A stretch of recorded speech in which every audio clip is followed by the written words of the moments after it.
Hello, so welcome, guys. It's Olena from Boosty Labs. I will be your host today, and actually welcome some Boosty representatives. There will be Victor and Vitalik from Boosty. There will be Steven from Yellow, Dmytro from HackenProof, and Vasyl from Gateway FM. So nice to meet you guys. Welcome here. So today we're going to talk about the future of blockchain startups, about innovation, security, community. We're going to talk about some future crypto trends, maybe share some insights and exchange opinions about the current market state. So welcome, guys. Let's start with some short intro.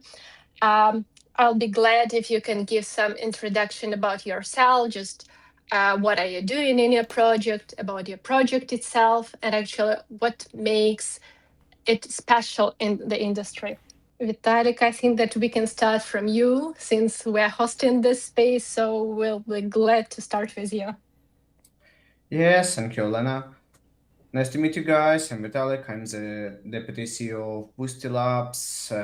In Boosty Labs, we are cooking a lot of cool stuff. We're like the biggest dev shop in the space in blockchain world. We're on market from 2017. Used to work with a lot of huge guys like Ledger Consensus, One Inch, Paraswap with governances, and we support the blockchain enterprises in adoption in new emergency tech in blockchain space, especially like in Bitcoin or some new ecosystem like Canton. And also in the same time we supporting startups in the space with our like long-term knowledge and understanding of the market with our network to grow the new products in the blockchain space. Thank you, Lynn. Thank you, Vitalik. Steven will be the next, please. Hi, thank you. I'm Steven with Yellow, yellow.com, and have a long experience in developing. I'm a developer with Ripple over a decade ago, and in Bitcoin and in payments.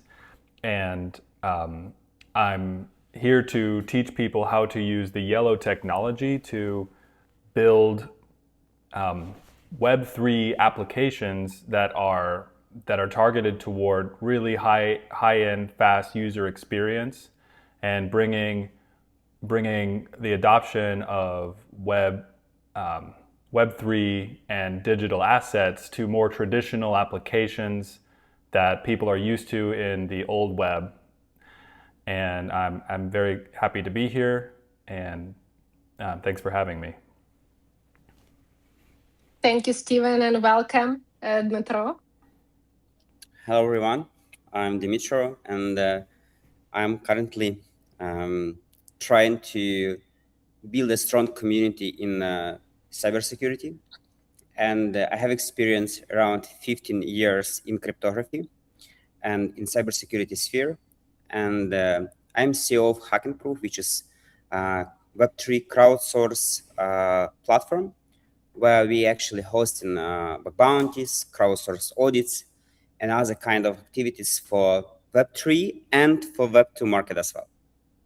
And yeah, thanks for inviting me.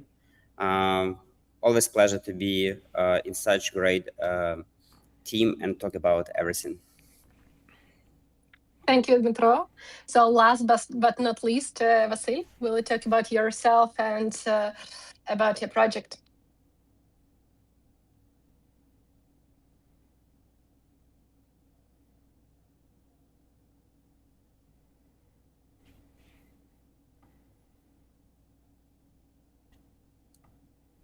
Vasyl, I think we can hear you.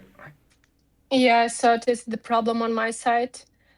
Vasyl, can you hear us? Give us a thumb up or any other reaction or emoji, or try to rejoin if that's possible. Yeah, I see that you can hear us, but we can't hear you. Please kindly rejoin.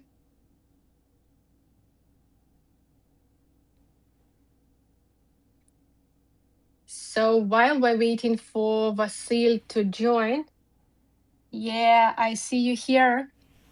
Hello, hello.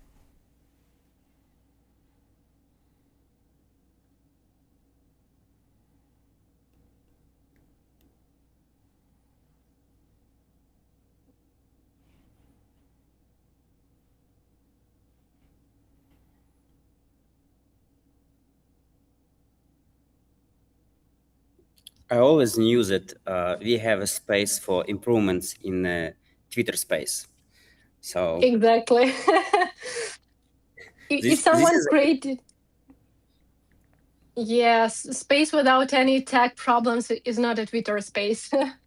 So that's so typical for a Twitter space to have some glitches. At least we managed to launch and we're alive. Well, okay. While we're waiting for Vasyl to join, maybe we can proceed with the second part of our discussion, which will be dedicated to startups, as I already mentioned.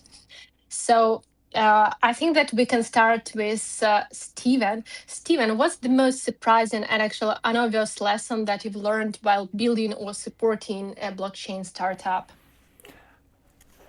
Well, the this may be surprising to some people and may not be surprising to developers and people who are into technology. Maybe we've thought that people will be attracted to the technology, that they might be nerdy and really like blockchain, think it's really cool. But the larger world, they find it to be a really awkward user experience to use their wallets and to have to do on-chain transactions every time they want to interact with an application. And, with the pop-ups from MetaMask, and it doesn't feel at all like a normal website or a normal application that the vast majority of people are used to building or are used to interacting with. So Yellow builds a platform for developers to make apps and websites where people can use cryptocurrency and digital assets, but it feels very fast. So our goal is to make applications feel like normal Web 2 apps, where once you connect to the app, you can interact instantly. You can play games. You can trade quick, fast trades, high frequency interactions, instant feedback when you click on something. You can have real-time interactions between multiple players in a game without having to sign a transaction every time, or to wait for a confirmation, or to a lot of people, the concept of using gas and having enough gas to interact with a game or app is extremely confusing, though. And so the Yellow network and Yellow platform enables people and developers to build experiences that feel instant, normal, just like X would be, except it's tied into stable coins and NFTs and other crypto assets, and it still gives you a lot of the amazing properties of blockchain, like minimizing trust and having cryptographic proofs all behind the scenes. So that's the biggest lesson, is that most people they really don't vibe well with some of the traditional user experience from blockchain world. That's so true. So I like your answer. Thanks. So we have Vasyl back. Vasyl, please try to unmute yourself to present yourself and maybe to tackle the first question. We're discussing the most surprising and unobvious lessons that you've learned while building or supporting a blockchain startup. Hey, can you hear me right now? Is it better? Yes. Yeah, Now you're perfect. back. Hey. Hey everyone. Sorry, usually I'm the one without the problems, so this is the first time to have technical problems in Twitter space. So it's my name is Vasyl. I'm heading the business development in Gateway. Been in crypto for 5 years. Came to crypto from trading, and when you start digging into crypto, into this rabbit hole, it's impossible to get out, right? So this is exactly what happened to me. In Gateway, we do a lot of stuff. We primarily infrastructure company. We run validators for almost 1% of Ethereum, almost 1% of Ethereum validators in our infrastructure, 75% of Gnosis validators, and so on. We also build private chains for enterprises, currently running chains for big banks, central banks, fintech organizations, and so on. We have a platform that helps you to develop and to deploy different tooling for developers like indexers, oracles, account abstraction, and so on, just to simplify the process, right? So our goal is to remove the hustle from you, right? So you can focus on the business, and then we can focus on the blockchain and infrastructure, right? And yeah, speaking about the first question, what was the most surprising to me? The most surprising thing is actually it's not about the technology itself, rather than how important the relationships and the story as well. Because I've been during the last 3 years, I've been experiencing so many cool projects they never took off because they didn't have enough connections in the industry. And also on the other side, it was like a lot of projects that actually managed well with the token launch because they knew right people. So building the story and building the network is crucially important. Again, like I'm from business development, so maybe like I'm a bit biased here, but I think that's true. And another learning for me, because we build the chains and we provide infrastructure, usually customers, they overestimate how much they actually need to start. The customers coming to us and all of them, they want 10,000 TPS on the chain. But in reality, like it's usually like up to 10 TPS, right? So difference in thousands from your expectation and what you actually need. And it's very important to be realistic, and it's good to dream like big, but it's also good to have realistic expectation in terms of infrastructure. Thanks so much. That's so very true. Talking about the networking, I like the idea that in crypto, you don't have to go through 6 handshakes. Like 2 is enough just to get to the right person. So, yeah, totally agree. Dmytro, would you like to add anything? It's a good question. I do believe not at the moment. I have other questions to reply here, but yeah, I do believe we have full answer here. Yeah, thanks. Vitali? Yeah, I totally agree with Vasyl that a lot of startups just trying to be like the best product with all features, with all possible scenarios to start. And it's about like why we support all our clients who are startups to release earlier with less features, with less infrastructure to get like their retail adoption or business adoption earlier, because like time to market it's the main indicator in Web3 for my opinion. Yeah, so true. Let's talk I about can- some. I Sorry. Yeah, I can actually just give one of examples that we have on the market. Without naming the companies, but let's say you know about CoinGecko. Yes, CoinGecko is famous from early 2017, 2016, and they actually were fighting with CoinMarketCap at this time. And of course, they actually trying to interact with some startups and integrate some kind of scoring system for exchanges to their platform. They did this, and this actually feature is quite popular right now among many actually industries and industry players.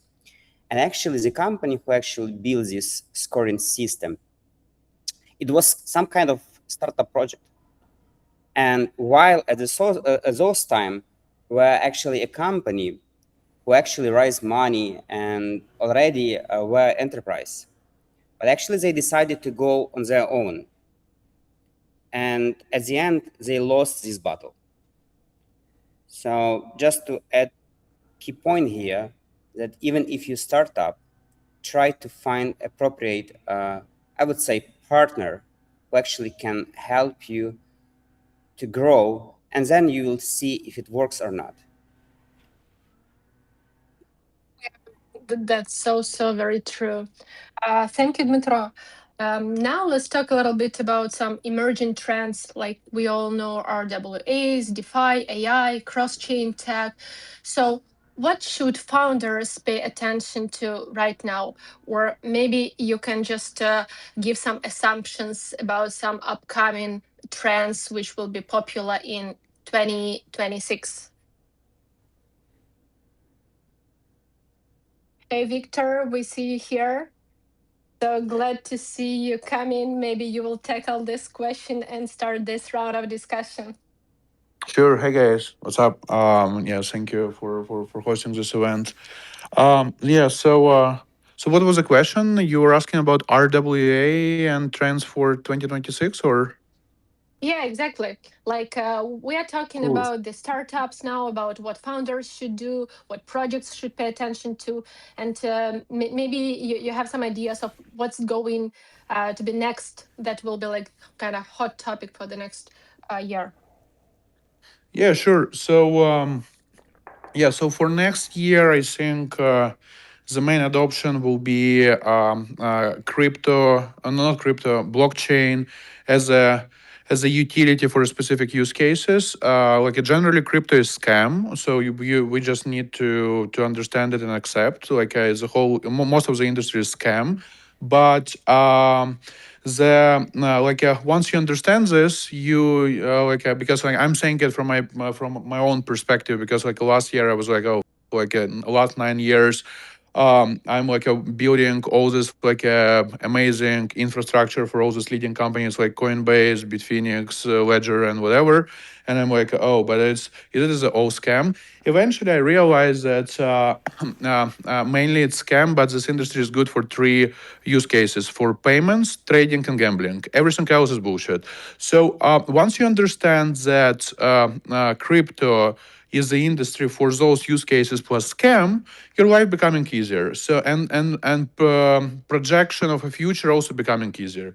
So my projection for next year is uh, payments as a major driver of adoption of a blockchain as a technology, which means PayFi, stable coins, and everything around it. Um, Trading, there will be multiple new trading use cases. So Hyperliquid was a great example of success of this year, as well as Pump Fund last year. Pump Fund more on the gambling side. So Pump Fund was kind of like they created a new way of doing gambling. Um, More and more casinos will start to look into this space. Casinos being from an evolution perspective of this industry, casino has been like one of the biggest adopters of a blockchain technology for payments. However, still like most of the casinos run on a fiat rails. So adoption of crypto as a payments for gambling will be also massive. RWA, yes, it's finally ramping up, and thanks to BlackRock and all these like a big companies and startups like Ondo. But it will still like grow slowly because there is still some resistance from other big players. So, but we will come there, because I mean I saw RWA since 2017 or 18, with this provenance blockchain that's been running by Wall Street veterans, and it's just becoming big. And even like a provenance guys was like, oh, let's do Figure, and Figure Markets finally went to IPO. Well, originally it was started from Provenance, which is still a blockchain with I don't know if it's a token or something, but yeah. So the it will take some time with RWAs. However, like RWAs is also cool because it helps you to unlock the liquidity that's kind of locked in a semi-liquid assets like real estate or yeah. Well, however, I also bullish on tokenization of stocks, especially if it will be adopted by major distribution channels such as Robinhood. So Robinhood did amazing presentation back on ETC and cons about what they want to do with stocks tokenization. So this I'm also quite bullish. So yeah, long story short, everything that has a real utility will work. So all this like a crypto bullshit innovations most likely will die. So yeah. Thank you. Anyone else would like to step in? Yeah, if you don't mind. Yes, so totally agree about RWA. I would add two more actually have here prediction market and prediction market for the specific niche. Especially, I can actually for sure say that we building as well prediction market for the security niche, and we have many offers from ecosystem to actually provide the grants for that. Second one is AI agent. What we see right now, even in security niche, some companies already shut down operation, and they made cut of 30 or 40% of employees, and so it's a huge shift in terms of how actually right now we operate in terms of security and actually services that we provide. So just these topics, I can actually for sure share insights as expert here. Thank you. Thank you, Vasyl.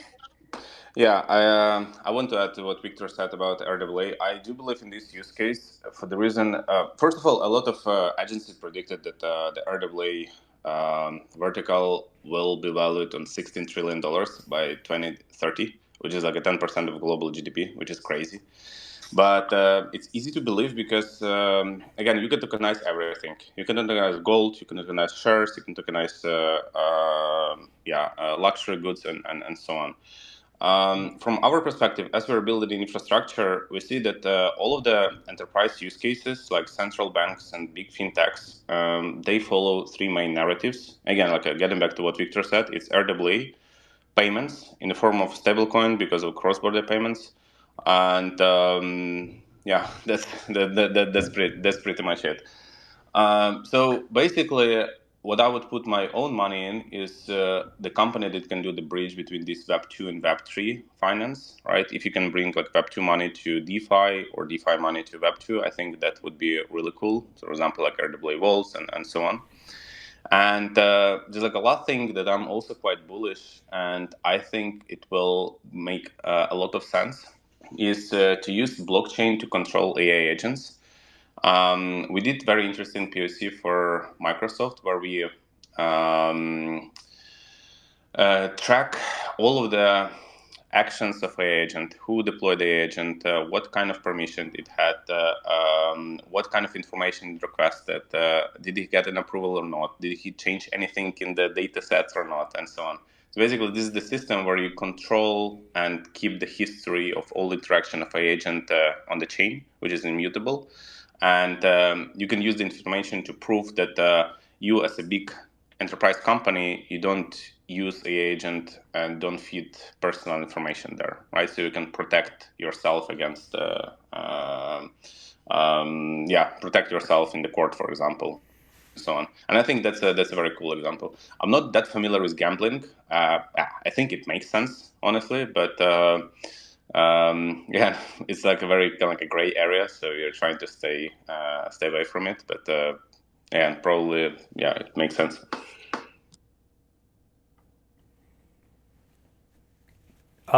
We all love our stable coins and our crypto wallets because we get to control our own money, and we don't have to trust other institutions to store and manage our money. But then when we want to trade or play games, we have to then give our money over to an exchange or deposit our money into a gambling platform or a trade or a game platform.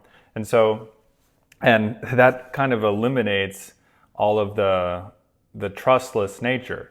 So a next big wave is applications, trading venues, games, where you can bring your stable coins and your tokens without giving over control, and you can still play games and trade without having to deposit your money. So now we'll see a new wave of applications where you maintain custody of your money while you're still in the trading venue and while you're still playing games against other people without having to give away all of your trust to the platform, which means lots more people around the world can build platforms, games, and experiences that use cryptocurrency and stable coins, and from any country, anywhere in the world, and we won't have to trust them or trust that they're not going to rug us,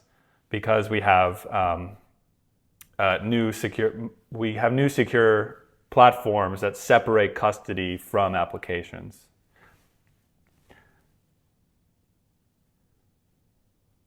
Thank you, Steven. Thank you, Vasyl. So we are coming closer to the next question about security. So what are the most common security vulnerabilities in crypto projects and how these issues can be tackled? I can take this. Okay. Or Sure. I can just take from a product perspective really quick. I think that bridges is like is the most fragile piece in the whole ecosystem, because like most of the hacks are happening on the bridges side, also exchanges. But sorry for interrupt you, Dmytro. So I will just transfer to you. Oh, no, it's okay. It's okay. Thanks. So actually, what we see currently, the issue is like, of course, you can take a look what happening with some exchange and etc. Yes, so there was some access control mistakes. Yes, there was some actually business logic flows. But what currently we see, the most biggest issue goes from denial of service of those vectors. Yes, and actually, it's very important actually to do fuzzing and actually, like input some extreme inputs to smart contracts, to behaviors of these smart contracts, and etc. Because when we even so we have service that is called dual defense. So we check audits after audits by community, and we discovered that after running those 40 plus dual defense audits, that each fourth audit there was like one or a few criticals, and most of them actually goes to these vectors. And of course, sometimes it goes also to like to losing user funds and etc. Of course, we can mark these vectors attacks as a high. But yeah, so this is the biggest issue that we currently see. And yeah, probably like these most three flows, like business logic, access control, and those vectors. Thank you, Dmytro. Anyone else would like to step in? Vasyl, Steven? No, Okay. that's definitely not my responsibility. Gotcha. Yeah, I can step in here very shortly. I think like the one of the problems in the crypto projects is like continuous security because like everybody doing like audits on the release, and after that they add in like 2, 3, 4 PRs in their project, like updating smart contracts and not doing audits for this. I think like most of the projects in blockchains are doing it. Maybe only the biggest guys in our space doing continuous security. Yeah, thanks, Vitali. Next question will. Sure, Steven. One last Welcome. thought. Thank you. The Yellow network addresses security by enabling applications where the state of your application is always cryptographically verified, and you can transact instantly without transacting on chain. But if there's ever a dispute, you can publish the state on chain to remove your funds and take your funds out. So having an ability to remove your own funds from an application on your own using your own keys is very important. So you still maintain control. And you don't give away control to the application that could rug you or steal your funds. Thank you, Steven. So we have talked about the challenges, we have talked about security, about some stuff that new developers have to learn. But let's talk about some things that they can do to make their startup shine.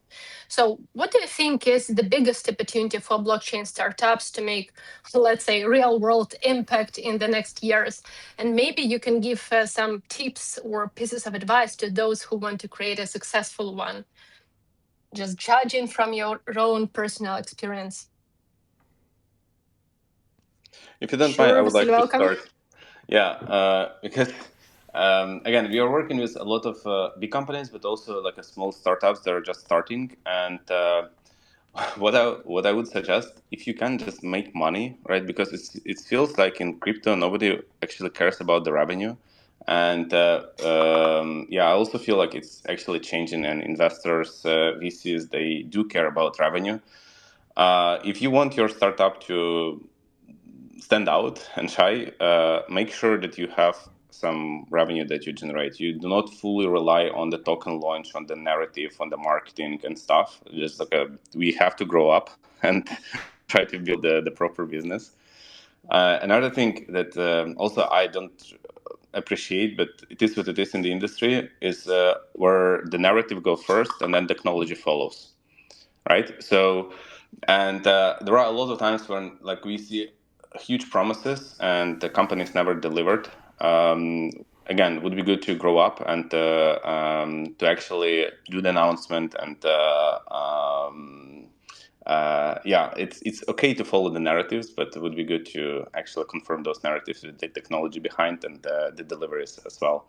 So yeah, be a bit more professional. Start making money. Yeah, if you're in crypto and you're actually having revenue, I mean, you're one of out of the million. That's so very true. Thank you, Steven. I would say think about grandma and the 99% of people, and make your application work exactly like they expect a normal application to work. There's so many things with wallets and everything that they don't want to know about, and I think perhaps they don't need to know about that. And future applications will feel super easy. You just connect with your Apple or your Google account, and you interact and you get all the security of blockchain and stable coins, but make it feel normal. And then we'll bring in the next billions of people that way. Thank you. This way we're getting back to user experience actually again. Victor. Yeah, I agree actually with two speakers. UX and something meaningful in terms of revenues is super important. But I would start from the bottom probably. Yeah, because it's on top, and the bottom will be people, will be a team, usually most of the people are stupid, and it's so hard to find actually good people to work with, especially co-founders,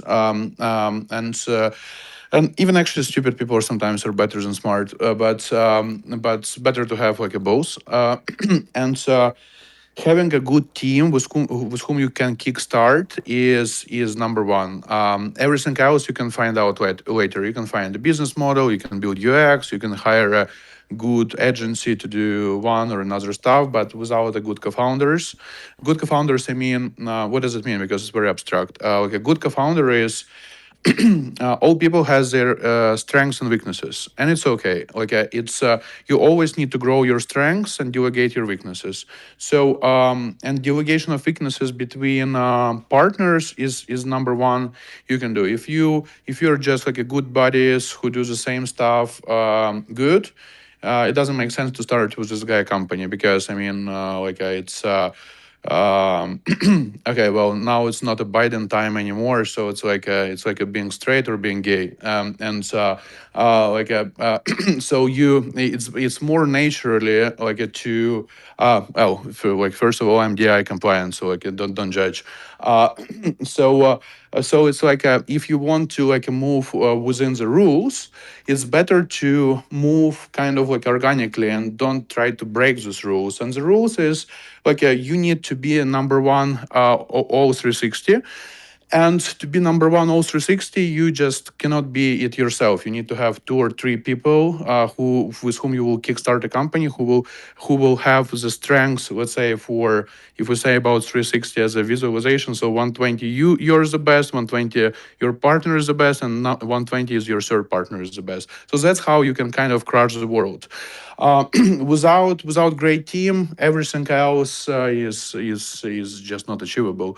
It's like a sad truth that I learned like personally, and I'm so happy with my partners right now, because like it's like we spent 10. I spent 10 years to find like the people with whom I enjoy work, and right now like it's like oh wow, like it's like so much cool stuff is happening. So yeah, team is number one. Everything else you can find out later. Victor, you're like Dr. House, like people are idiots. We need to find the good people there. It's so funny. But yeah, I completely But agree don't with you you. agree with this? Yeah, Yeah, yeah. yeah, I do agree. 100%. I also agree for 1000% for this case. I personally have such people in a team and really respect them and worry about everything, what happening with them or with their families or etc. And definitely it's the main core on the market. And I see how many actually even startups or companies, they have a brand face and then the idea or other stuff behind. But with actually even like for sure 2 3 people, when even you feel that like you're tired about something or tired of something, they can keep going with you or even support you. So yeah, this is the most important about ideas. For sure, I don't like approach when you hire a lot of people and then you actually fire them because you don't have income or you don't have money. So I support the case where you can go slowly, but that team actually that grows with you can actually help you to find another stream revenue, and then you can hire more people and etc. For example, HackenProof for a long time was a small team, but currently with 26 team member full time, and we find a few stream revenue and we keep growing in this way. And also it was actually answer for the first question. Yes, so team is very important. And also I do believe that currently crypto market and all everything around actually changing very fast. So if you saw some ideas in 2017 and you decided to make this idea live this year, probably it won't work. Yes. So that is why about perfect design, about perfect partnership, about everything perfect, it doesn't matter.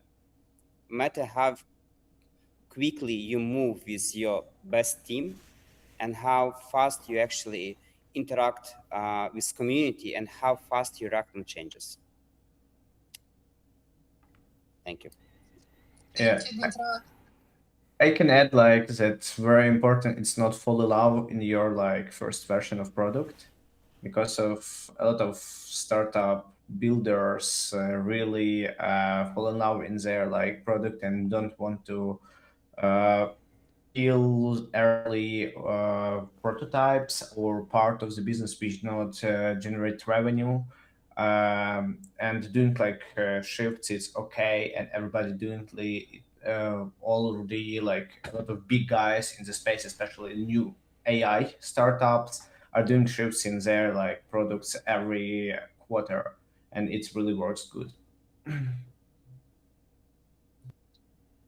Thank you all, guys. I really like the idea that we have come to conclusion that people is the most valuable asset that we have here in crypto and blockchain. The people, team, and so on. So thanks. Now we are coming to the last round of our panel. So I'm going to ask questions in a very quick manner, and you're going to reply them in a very quick manner too. So no need to explain it in details. Just these or that alternative, naming this or that alternative will be enough. So please, just kind of disclaimer that these questions are just for fun, not financial advice, not any tip for trading, etc. So yeah, I have to tell that. Okay, let's start with Victor. Victor, would you rather be a crypto influencer or an anonymous geek in crypto? Can I do both? So No. like but actually like like you can do actually both. You can create your alter ego and just like a name in a weird way. I have I used to work with like a bunch of guys like this. So back in 2021, the guy at 888 like a 250,000 followers, but no one know him. But he also has a small account that only like his close friends know. And I mean, it's also cool. You can be a fucking influencer, but still stay unknown. So this is probably the best. But I mean, if I can choose. Thanks. Vasyl, finding out who Satoshi is or finding out the Coca-Cola recipe? Satoshi, of course. That's the easy one. Who cares about Coca-Cola recipe? Come on, lots of money. Okay, Vitalik, Bitcoin or Ethereum? Bitcoin now. Well, thanks, Steven. Binance or Coinbase? I don't want to trust either of them with my money. So Dexes. Self-custody. Good. Thanks, Dmytro. Lunch with Elon Musk or Changpeng Zhao? Elon Musk. Good. I have many things to tell him about them. We all do. Having this Don't stream slap his out. space. Yeah, We sure. have things to say for sure. All of us. Good. So Vasyl, USDT or USDC? USDC because of the compliance and less problems. Okay. Oh, no way. No way. I cannot believe that you're saying this. I have more USDT, but yeah, I'm trying to stay politically correct. Here we go. We catch you. Good. So Victor, holding top 10 altcoins or the same amount in Bitcoin? Of course, Bitcoin. Shitcoins is bad. Okay, Steven, Doge or SHIB? Oh, Doge for sure. I had a gift shop once where we sold Doge items, but you could only pay with Dogecoin. And there was some Okay, let's Doge not with whales SHIB. came and bought it all up. They love that Doge stuff. Cool. Good story. Oh, well. Dmytro, blockchain Paris Week or token 2049? For sure, last one. Okay. Especially if it's in Singapore. Okay. Wow. Good. Not Dubai. You like Dubai less. Okay. Yes. Vasyl, would you rather be a founder of the project yourself or work for the company? I do both. So, but founder, like if I have to choose. Okay, thank you. Vitalik, trading on DEXs or SEXs? 100% Dexes. Okay, good. And maybe the last question will go to Steven. Would you prefer a fully decentralized crypto ecosystem or one that is regulated by governments? I think the crypto systems that are decentralized are more regulated because we use math and software. Yes. Yeah, good answer. Well, that's all from me. Thank you, Olena, guys. can I actually respond? Like, because one question actually very Yeah, reflect sure. on me, of founder or employee. And actually, I was thinking for the last 10 seconds, and like being founder for 10 years, like I would actually choose to be employee because it's like so easier. Yeah, because it's a very controversial answer, especially from me. But I mean, employees actually being Exactly. employees, so it's being so cool. Like, look, like it's so easy. Like you just like hanging out, getting money, and but anyway, just Let's say decided to share it. flexibility, 8 hours working day. Yeah, 100%. you know, we should probably ask Victor's employees if they have the same opinion, because I doubt it, honestly. I like the idea when you are an employee, you're working like 8 hours per day, but when you're a founder, you're working like 24/7. So most likely that's true. Well, okay, that's all from me. Thank you guys for participating. Actually, it was a real pleasure for me to host this space, to hear your opinion, to listen to your experiences, to have you all here. So thanks and welcome to Boosty. Next time we're hosting any new events. Thank you. Thank you, Lena, for hosting. Bye, Thank everybody. you. It was fun. Thank Thank you. Bye bye. you. Bye bye. You good job. Bye bye.